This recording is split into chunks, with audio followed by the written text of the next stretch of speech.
சமீபத்தில் கூட அண்ணாமலை பேசும் பொழுது பாரதிய ஜனதா கட்சி தொண்டர்களை ஆயுதம் எடுக்கக்கூடாது என்று நான் அமைதிப்படுத்திருக்கிறேன் என்று பேசுறார். இங்க தமிழ்நாட்டிலே அவர்கள் ஆயுதம் எடுக்கக்கூடிய அளவுக்கு என்ன மோசமாக நடந்து விட்டது. இந்தியா முழுவதும் வன்முறையை கொண்டு வரக்கூடிய செயலை செய்யக்கூடியவர்கள் பாரதிய ஜனதா கட்சிக்காரர்கள் தான்.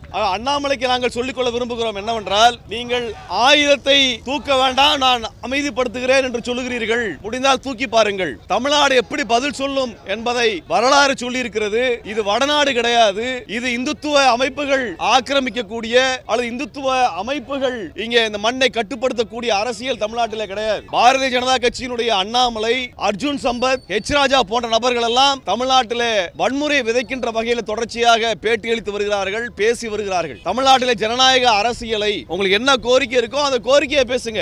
பிஜேபி காரன் எல்லாம் நான் அமைதியா இருக்க சொல்லி இருக்கிறேன், பிஜேபி காரன் எல்லாத்துக்கும் தயாரா இருக்கிறான் இங்க பேசுற அளவுக்கு எல்லாம் அண்ணாமலைக்கு இந்த துணிச்சலை யார் கொடுத்தது? தமிழ்நாட்டில் எந்த கட்சியும், ஆளும் கட்சியோ எதிர்கட்சியோ கூட்டணி கட்சிகளோ இப்படி வன்முறையான வார்த்தைகள் பேசி நாம் கேட்டதே கிடையாது. ஆனால் தமிழ்நாட்டில் இப்படி எல்லாம் வன்முறை செய்யணும் அப்படின்னு பாஜக கும்பல் விரும்புகிறது, அதை தூண்டுகிறது. இது பெரியார் மண். இந்த பெரியார் மண்ணில் வன்முறையின் மூலமாக சங்கிகள் அரசியலை நடத்தணும்னு நினைச்சாங்கன்னா அதை எதிர்கொள்ள நாங்கள் தயாரா தான் நிக்கிறோம். கருப்பு சட்டை இருக்கிற வரைக்கும் காவி சட்டைகளுடைய வாளாட்டுதலை ஒட்ட நறுக்கிடுவோம் அண்ணாமலைக்கு சொல்றோம் நாங்க.